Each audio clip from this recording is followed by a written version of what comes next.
அனைவருக்கும் வணக்கம். இன்றைக்கி நம்ம என்ன பார்க்க போகிறோம் அப்படின்னு சொல்லி பார்த்தீங்கன்னா, கூட்டுறவு வங்கியில் மிக மிக இம்பார்ட்டண்ட்டான கொஷின்ஸை மட்டும் எடுத்து இது வந்து ஒரு ரிவிஷன் மாதிரி எடுத்துக்கோங்க. நீங்கள் ஃபஸ்ட்டு லெசன்ஸை நம்ம வீடியோ பார்த்து கிளாஸ் பார்த்து முடிச்சிடுங்க. அதுக்கப்புறம் இது வந்து ஒரு ரிவிஷன் மாதிரி இல்லை ஒரு குவிஸ் மாதிரி நடத்தி அட்டன் பண்ணுங்கள். நீங்கள் படிக்கிற விஷயம் எப்பயுமே மறக்கவே மறக்காது. ஃப்ரெண்ட்ஸ், எப்பயுமே ஒரு விஷயத்தை படிக்கிறீங்க அப்படின்னு சொல்லி பார்த்தீங்கன்னா, படிக்கிறப்போ இந்த ஒரு வார்த்தையும் நம்ம லைஃப்பில் ஒரு சேஞ்ச் கொண்டு வரும் அப்படின்ற மாதிரி தான் படிக்கணும். ஓகே, ஒரு விஷயத்தை எடுத்திங்கன்னா இந்த ஒன்லைனராக படிக்கிறதுலாம் விட்டுருங்க, சரிங்களா? நல்ல டெப்த் நாலேஜ் வேணும் அப்படின்னா ஃபஸ்ட்டு லெசனாக கம்ப்ளீட் பண்ணுங்கள். அண்ட் தென் ரிவைஸ் பண்ணுறதுக்கு தான் இது ஒன்லைனர் மெட்டீரியல். ஓகேவா? இப்போ நம்ம ரிவைஸ் பண்ண போகிறோம். நம்ம முடித்த கிளாஸஸ்லேருந்து அப்படியே ரிவிஷன் எடுத்துகிட்டு வரோம். சரி, ஃபஸ்ட்டு கொஷின். வங்கியியல் என்பது டேஷ் கட்டமைப்பின் முக்கிய அங்கமாகும். பொருளாதார நிதி கட்டமைப்போட முக்கிய அங்கம் எதுன்னா வங்கியியல். நவீன விவசாய முறைகள் பராமரித்தல் என்பது டேஷ் பணிகள் ஆகும் அப்படின்னு சொல்லி பார்த்தீங்கன்னா, தொடக்க வேளாண்மை கூட்டுறவு கடன் சங்கங்கள் இருக்காங்க இல்லையா, அவங்க வந்து இந்த நவீன விவசாயத்துக்கு முக்கியம் கொடுத்துட்ருக்காங்க. அதுக்கப்புறம் பம்பாய் வங்கி இருக்கு இல்லையா, பம்பாய் வங்கியோட விசாரணை குழு என்ன சொல்லியிருக்காங்கன்னா, என்னோட மூளையும் உங்கள் பணமும் தான் வங்கி தொழில் அப்படின்னு சொல்லியிருப்பாங்க. அதுதான் என் மூளை. அதுக்கு தான் ஆன்சர்.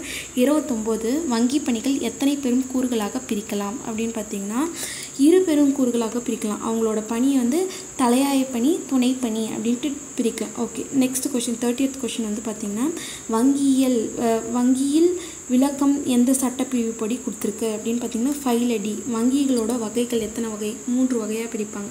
தொடக்க வேளாண்மை கூட்டுறவு சங்கங்களின் பதிவு செய்ய சட்டப்பிரிவு என்னென்னா 2ல் 1B அண்ட் 2ல் 1A. அப்புறம் வந்து பார்த்திங்கன்னா, மாநில கூட்டுறவு வங்கிகள் இருக்குங்க இல்லையா, அவங்களோட சட்டப்பிரிவு அப்படின்னு சொல்லி பார்த்திங்கன்னா 2ல் 9, அதுக்கப்புறம் 2ல் 12. இது 2 விஷயந்தான். ஓகே, வங்கியில் துணை பணிகள் ஏதேனும் 2 எழுதுக அப்படின்னு பார்த்திங்கன்னா, பாதுகாப்பு பெட்டக வசதி, அது வந்து அவங்களோட பணி. அதுக்கப்புறம் வருமான வரி கணக்குகளை முடித்தல், இதெல்லாம் வந்து அவங்களோட பணியாக இருக்குது. 32 வந்து வங்கிகளின் 3 விதமாக வகைப்படுத்தல எழுதுக. 3 வகையாக பிரிக்கிறாங்க இல்லையா, எது அடிப்படையில் அப்படின்னு சொல்லி பார்த்திங்கன்னா, வங்கியோட செயல்பாடு அடிப்படையில். அதுக்கப்புறம் அது வந்து ரிசர்வ் வங்கி வந்து அளிக்கும் அந்த எந்த அட்டவணை அந்த அந்தஸ்து படியில். அதுக்கப்புறம் 3வது வந்து வங்கியோட உரிமையாளர் அடிப்படையில் பிரிக்கிறது தான் இந்த 3 வகையாக பிரிப்பாங்க. ஓகே, விவசாயிகளோட கடன் பளுவை குறைக்கிறதுக்காக, விவசாயிகளை மீட்பதற்காக 1904ஆம் ஆண்டு இயற்றப்பட்ட கூட்டுறவு சட்டத்தை தொடர்ந்து நாடெங்கும் கூட்டுறவு விவசாய சங்கம் ஏற்படுத்தப்பட்டன. கொஞ்சம் ஸ்பெல்லிங் மிஸ்டேக் இருக்கும், அது மட்டும் அட்ஜஸ்ட் பண்ணிக்கோங்க. நெக்ஸ்ட் வந்து பார்த்திங்கன்னா, 1904ஆம் ஆண்டு தான் கடன் பளுவை குறைக்கிறதுக்காக கூட்டுறவு சங்கங்கள் ஆரம்பிக்கப்பட்டது. ஓகேவா? நெக்ஸ்ட் வந்து இந்திய ரிசர்வ் வங்கியின் தலையாய பணி என்ன அப்படின்னு பார்த்திங்கன்னா, நாட்டில் இருக்க பணப்புழக்கத்தை மற்றும் கடன்களை முறைப்படுத்துறது தான். ஓகே, நாட்டின் அந்நிய செலாவணி காப்பாளர் யாருங்க அப்படின்னு சொல்லி பார்த்திங்கன்னா, இந்திய ரிசர்வ் வங்கி தான். நெக்ஸ்ட் கொஷின், இந்திய ரிசர்வ் வங்கி அளிக்கும் அங்கீகாரத்தின்படி எத்தனை வங்கிகள் இருக்குன்னா 2 வகை. அவங்க ரிசர்வ் வங்கி 2ஆக பிரிப்பாங்க. என்னென்ன அப்படின்னு சொல்லி பார்த்தீங்கன்னா, ஒன்று அட்டவணைப்படுத்தப்பட்ட வங்கி, இன்னும் அட்டவணை இடம்பெறாத வங்கிகள் அப்படின்னு சொல்லி சொல்கிறாங்க. இதே 37வது கொஷின், வங்கியின் பங்கு மூலதனத்தில் எத்தனை விழுக்காடு அதற்கு கூடுதலாக இருப்பின் அவ்வங்கி தேசியமயமாக்கப்பட்ட வங்கி என்று ஆகும் அப்படின்னா 51%. ஓகேவா? 51% மேலே இருந்தால் தான் அது வந்து தேசிய வங்கி. ஓகே, தேசியமயமாட்ட வங்கியை வந்து என்ன வங்கின்னு சொல்லலாம்? வேறு பெயர் என்ன? பொதுத்துறை வங்கி அப்படின்னு சொல்கிறாங்க. 39 இந்திய ரிசர்வ் வங்கிக்கு வேறு பெயர் என்ன? வங்கிகளின் வங்கி, நாட்டின் மைய வங்கி, நாட்டின் தலைமை வங்கி, இந்திய அரசாங்கத்தின் வங்கி, இதெல்லாம் வந்து யார்? ரிசர்வ் பேங்க் தான். அதுக்கப்புறம் 40th கொஷின் வந்து என்ன அப்படின்னு பார்த்திங்கன்னா, கூட்டுறவு வங்கிகளின் பணிகள் எத்தனை அப்படின்னு பார்த்திங்கன்னா 3. என்னென்ன பணிகள் அப்படின்றது நெக்ஸ்ட் அப்படியே பார்ப்போம். நெக்ஸ்ட்டு வந்து பார்த்திங்கன்னா, கூட்டுறவு வங்கியின் துணை பணிகள் ஏதேனும் 3 எழுதுக அப்படின்னு பார்த்திங்கன்னா, என்னென்ன பணி இருக்குது? வாடகை மற்றும் லாப ஈவு செலுத்துது, அதுக்கப்புறம் வட்டி வசூலிக்கிறது, காப்பீட்டு சந்தா வசூலிக்கிறது, அதே மாதிரி இந்த லாக்கர் ஃபெசிலிட்டி, இதெல்லாம் வந்து அவங்களோட பணிகளில் வரும். 42வது கூட்டுறவு வங்கிகள் வாடிக்கையாளருக்கு செய்யும் சேவைகள் ஏதேனும் 2 எழுதுக. என்னென்ன சேவை செய்கிறாங்க? பணம் அனுப்புதல், அதாவது பாதுகாப்பு பெட்டக வசதி, முகமை பணி, இதெல்லாம் வந்து பண்ணிகிட்ருக்காங்க. 43rd கொஷின் வந்து, கூட்டுறவு வங்கிகளில் பாதுகாப்பு பெட்டக வசதி செய்து தருதல் மூலம் குறைந்த வாடகை தான் வசூல் செய்கிறாங்க. 44வது கொஷின், குறுகிய கால கடன் கட்டமைப்பை எந்த அமைப்பாகும்? 3 அடுக்கு. ஆமாம், பிரதம அளவில் தொடக்க வேளாண்மை சங்கம், மத்திய அளவில் மத்திய கூட்டுறவு வங்கி, அதுக்கப்புறம் வந்து தலைமை அளவில் வந்து யாருன்னா அபெக்ஸ் பேங்க். ஓகே, தலைமை கூட்டுறவு வங்கி. 45வது கொஷின் வந்து பார்த்திங்கன்னா கூட்டுறவு சங்கத்தின் சட்டத்தின் கீழ் பதிவு செய்யப்பட்டுள்ளதோடு அவை வங்கியில் ஒழுங்குமுறை சட்டத்தின்படி எந்த வங்கியின் உரிமை பெற்று செயல்பட வேண்டும் அப்படின்னு பார்த்திங்கன்னா வங்கி வந்து வங்கியல் ஒழுங்குமுறை சட்டப்படியும் பதிவு பண்ணிருக்கணும். அண்ட் தென் வந்து ஒழுங்குமுறை சட்டம், அதுக்கப்புறம் கூட்டுறவு சங்கத்தின் எந்த சட்டம் கூட்டுறவு சங்க சட்டத்தின்படியும் பதிவு செய்யப்பட்டிருக்கணும். அது எந்த வங்கி அப்படின்னு பார்த்தீங்கன்னா யார்கிட்ட பர்மிஷன் வாங்கியிருக்கணும்னு பார்த்தீங்கன்னா ஆர்பிஐ, இந்திய ரிசர்வ் வங்கி கிட்ட பர்மிஷன் வாங்கியிருக்கணும்.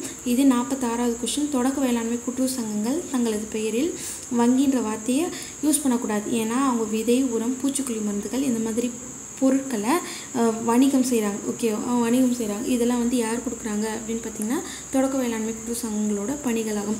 எந்த ஆண்டு கூட்டுறவு சட்டம் தோன்றிய பின்னர் தமிழ்நாட்டில் சென்னையில் வந்து இந்த மத்திய கூட்டுறவு வங்கியெல்லாம் ஆரம்பிக்கப்பட்டது? அதுதான் அந்த கொஷின். அது 1912ஆம் ஆண்டு. ஓகே, 1912ஆம் ஆண்டு பிறகு தான் மத்திய கூட்டுறவு வங்கியெல்லாம் ஆரம்பிக்கப்பட்டிருக்கும். அதுக்கப்புறம் தமிழ்நாட்டு கூட்டுறவு சங்கங்களின் சட்டப்பிரிவு 2/5 என்ன சொல்லுது அப்படின்னு பார்த்திங்கன்னா ஒரு தலைமை சங்கம்னு ஒன்று இருக்கும். அது வந்து மாநில அளவில் பதிவாளரால் பதிவு செய்யப்பட்டிருக்கும். 2/5 அதுதான் வந்து தலைமை கூட்டுறவு வங்கிக்கான விதி. ஓகே, நெக்ஸ்ட் வந்து 50th கொஷின். வங்கியியல் சேவை என்பது நம் நாட்டின் விவசாயம், சேவைகள் மற்றும் தொழில் வர்த்தகத்துக்கான நாடி நரம்பாக திகழ்கிறது அப்படின்னு சொல்லுவாங்க. விவசாயத்துக்கும் தொழிலுக்கும் வங்கியியல் தான் நாடி நரம்பு. ஓகேங்களா. நெக்ஸ்ட்டு வந்து 51st கொஷின் பார்ப்போம். என்ன அப்படின்னு பார்த்தீங்கன்னா தேசிய வங்கிகளிடமிருந்து நிதியுதவி பெற்று அனைத்து கூட்டங்களையும் நிதி உதவி செய்தல் என்ற பணியை செய்வது எந்த வங்கியாகும் அப்படின்னு சொல்லி பார்த்தீங்கன்னா அதாவது வந்து ஹெட் பேங்க் தேசிய வங்கிக்கிட்டேருந்து வாங்கி நம்மளோட அர்பன் பேங்க்கு, மத்திய கூட்டுறவு வங்கி, தொடக்க வேளாண்மை பேங்க்கு, இண்டஸ்ட்ரியல் பேங்க்ஸ் எல்லாருக்கும் கடன் கொடுக்கறது யாருன்னா மாநில கூட்டுறவு வங்கி தான். சரி, 52nd கொஷின். கூட்டுறவு வங்கிகள் எத்தனை வகைப்படும்? 2 வகைப்படும். ஓகேவா. 53வது கொஷின். மாவட்டத்தில் உள்ள கடன்சார் பெற்ற சங்கங்களுக்கு நிதியுதவி செய்தல் என்பது எந்த வங்கியின் பணியாகும்? ஓகே, மத்திய கூட்டுறவு வங்கி தான் நான் கிரெடிட் சொசைட்டிஸ்க்கு கடன் கொடுக்கும். ஓகேவா.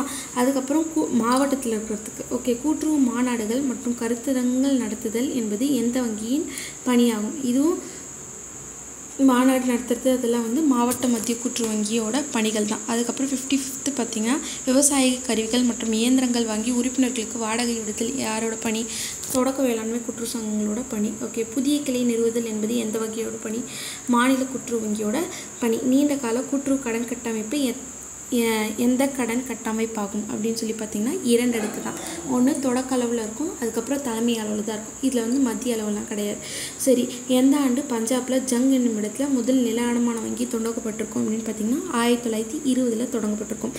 சரி, அதுக்கப்புறம் வந்து எந்த ஆண்டு சென்னை மாநிலத்தில் 2 பிரதம நில அடமான வங்கிகள் பதிவு செய்யப்பட்டது? 1925 பதிவு செய்யப்பட்டிருக்கும். ஓகே, அதுக்கப்புறம் வந்து இதர கூட்டுறவு வங்கிகள் அப்படின்னா என்னென்ன கூட்டுறவு வங்கிகள் அப்படின்னு பார்த்தீங்கன்னா இதர கூட்டுறவு வங்கிகளில்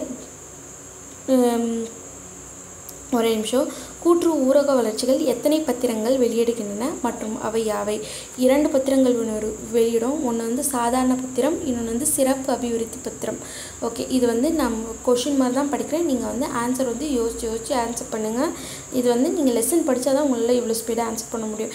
இதர கூட்டுறவு வங்கிகள் என்னென்ன கூட்டுறவு வங்கிகள்? நகர கூட்டுறவு வங்கி, இன்னொன்று வந்து தொழில் கூட்டுறவு வங்கி. ஓகே, 62 இந்தியாவிலேயும் முதல்ல நகர கூட்டுறவு வங்கி எங்கே அக்டோபர் மாதம் எந்த இடத்துல ஆரம்பிக்கப்பட்டது அப்படின்னு சொல்லி பார்த்தீங்கன்னா 1904 பெரிய காஞ்சிபுரத்தில் ஆரம்பிக்கப்பட்டிருக்கும். இதே தொடக்க வேளாண்மை கடன் சங்கம் எங்கே ஆரம்பிக்கப்பட்டதுன்னா இதே 1904 செங்கல்பட்டு மாவட்டத்தில் திரூர் என்னும் இடத்துல ஆதிநாராயணன் ஐயா அவர்கள் தொடங்க வச்சிருப்பார். 63வது கொஸ்டின். வீடு அடமான கடன்கள் வழங்குதல் எதோட பணியாகும்? வீடு அடமானம்லாம் வந்து யார் கொடுக்குறாங்கன்னா நகர கூட்டுறவு வங்கியில் கொடுத்துட்ருக்காங்க.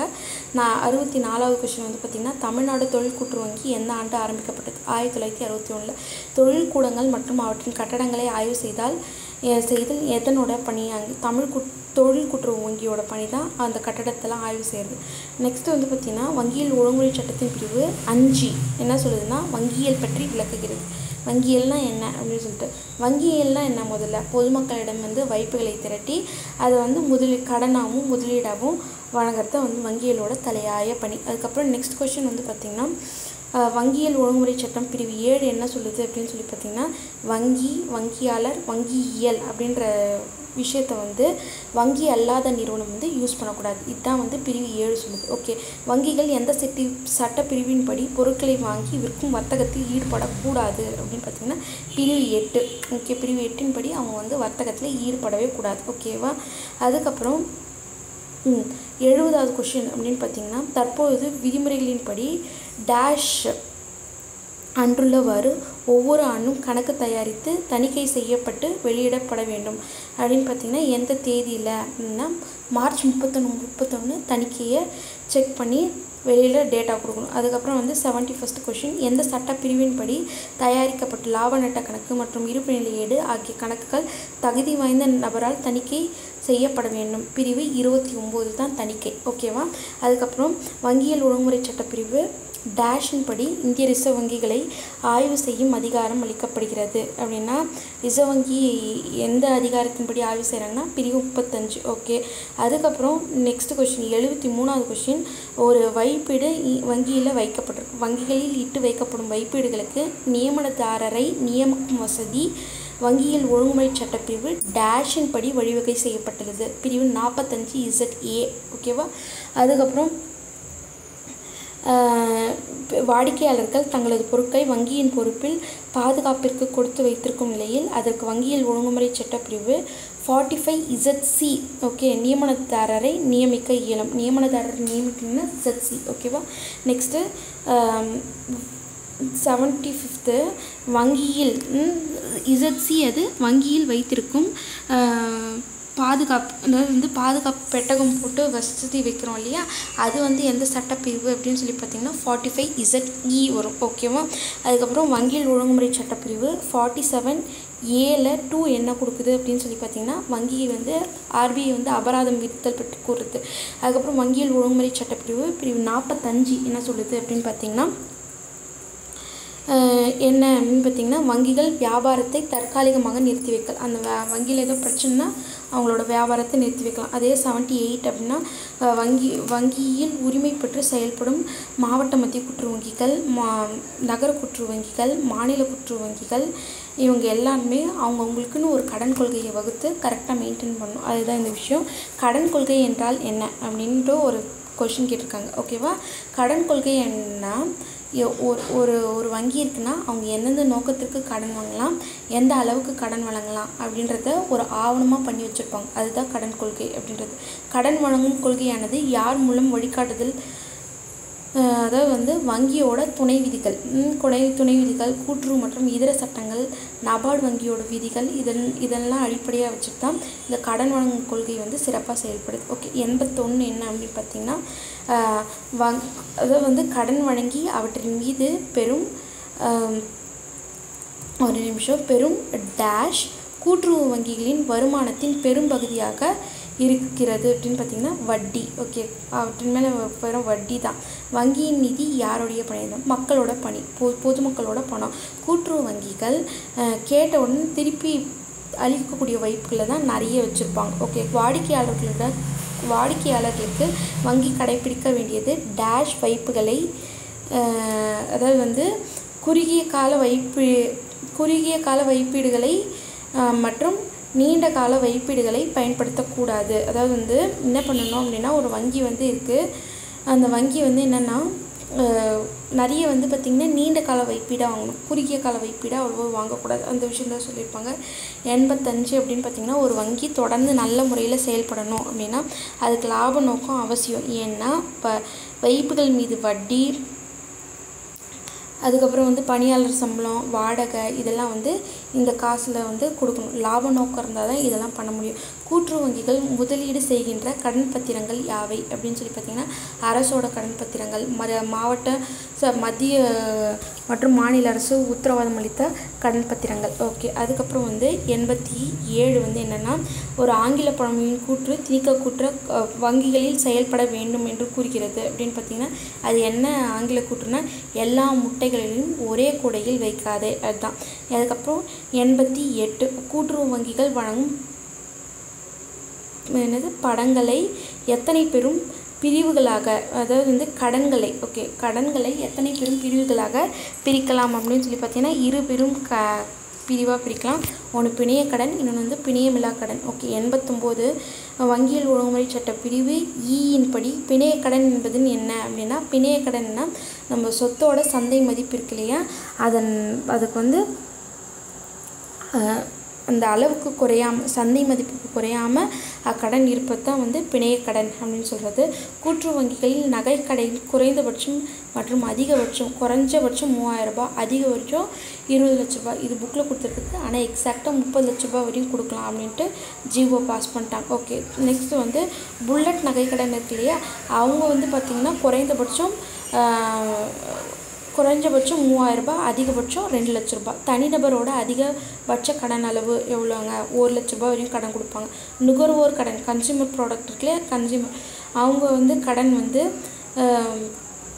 எத்தனை மாதங்களுக்கு தவணையை வந்து திருப்பி செலுத்தணும் அப்படின்னு சொல்லி பார்த்திங்கன்னா 60 மாதத்தில் திரும்பி செலுத்தணும். அவங்களோட வட்டி சதவீதம் பார்த்திங்கன்னா 11%. ஓய்வூதியக்காரர்கள் இருக்காங்க இல்லையா, அவங்களோட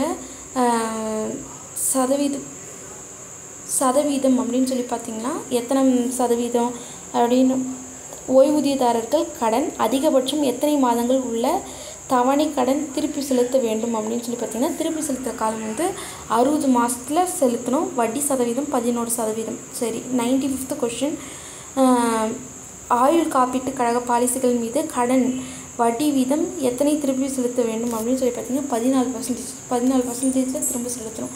96வது, வீட்டு வசதி கடன் அதிகபட்சம் உள்ள ஆண்டுகள். வீட்டு வசதி கடன்னா 60 வருஷம் வரையும் போட்டுக்கலாம். அதுக்கப்புறம் 98, மாற்றுத்திறனாளிகளுக்காக கொடுக்கப்பட்ட வயது வந்து பார்த்திங்கன்னா, மாற்றுத்திறனாளிகளுக்காக வயது, மாற்றுத்திறனாளிக்கு 55 வயசு வரையும் எவ்வளோ நாளும் கடன் கொடுத்துக்கலாம். அதுக்கப்புறம் 99வது, பெண் தொழில்நுட்பத்து கடன்கள் அதிகபட்சம் எவ்வளோ கடன் எத்தனை மாதங்கள் தவணைகளை திருப்பி செலுத்தலாம் அப்படின்னு சொல்லி பார்த்திங்கன்னா